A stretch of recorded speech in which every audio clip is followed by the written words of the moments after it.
cité de Charlène Duval, le monde va mieux et elle le prouve.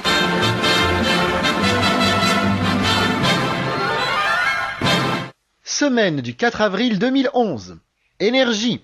Suite aux diverses secousses, séismes et tsunamis japonais, on se repose la question par rapport aux dangers présentés par les centrales nucléaires et l'énergie qu'elles fournissent.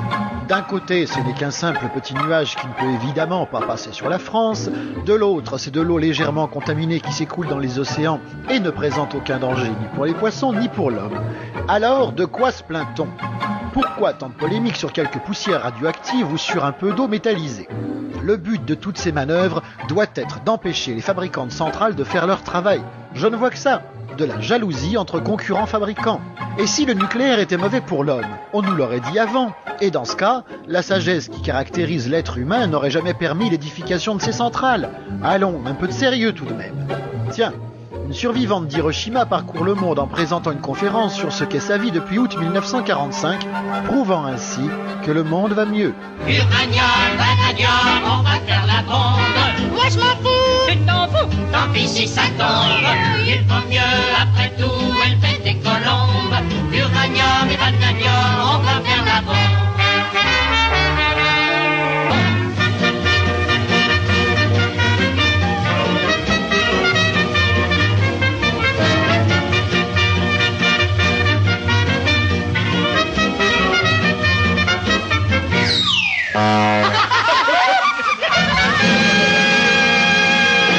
Politique.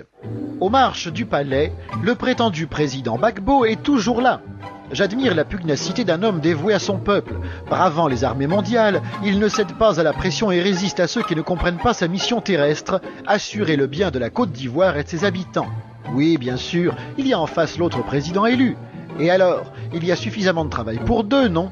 L'un pour gérer les affaires internes et l'autre pour la représentation planétaire. Ce serait si simple à solutionner tout ça. Pourquoi ne me demande-t-on pas mon avis ? Évidemment, ces messieurs misogynes n'ont rien à faire des idées d'une chanteuse de music-hall. Ils ont tort, et ils s'en mordront les doigts. Bien entendu, on se rendra compte, comme d'habitude trop tard, que j'avais raison, une fois de plus. Je m'en irai pas, j'irai. C'est un scandale, il faut bien qu'on le dise. C'est un scandale, un vrai scandale. Ces plaisanteries ne devraient pas être permises. C'est un scandale, c'est vraiment un scandale.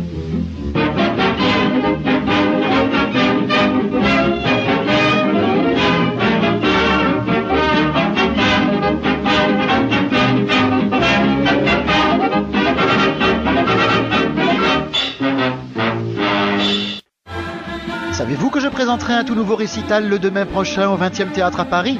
Qu'on se le dise, et selon la formule consacrée, venez nombreux. Santé. L'État semble prendre le relais pour indemniser les victimes du Mediator. Monsieur Servier refuse d'engraisser les familles endeuillées suite à la consommation de son poison.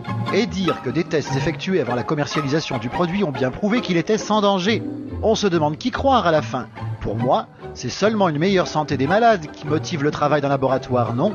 Quand je pense qu'on a même évoqué l'idée de nationaliser l'entreprise de Monsieur Servier pour le punir, on se croirait revenu au bon temps de l'après-deuxième guerre mondiale. Si j'ajoute qu'il semble que l'État n'était au courant de rien dans toute cette affaire, mais accepte d'indemniser les familles à la place du laboratoire, j'y perds le peu de latin que je possède. Tout cela est bien confus, même pour une femme clairvoyante comme moi. Je vous jure qu'au final, je suis bien heureuse d'être en bonne santé. C'est plus sûr. Mieux que d'attraper la scarlatine, ça vaut mieux que d'avaler de la morora, ça vaut mieux que de sucer de la bioxyde, ça vaut mieux que de faire le soin au fond de l'Allemagne.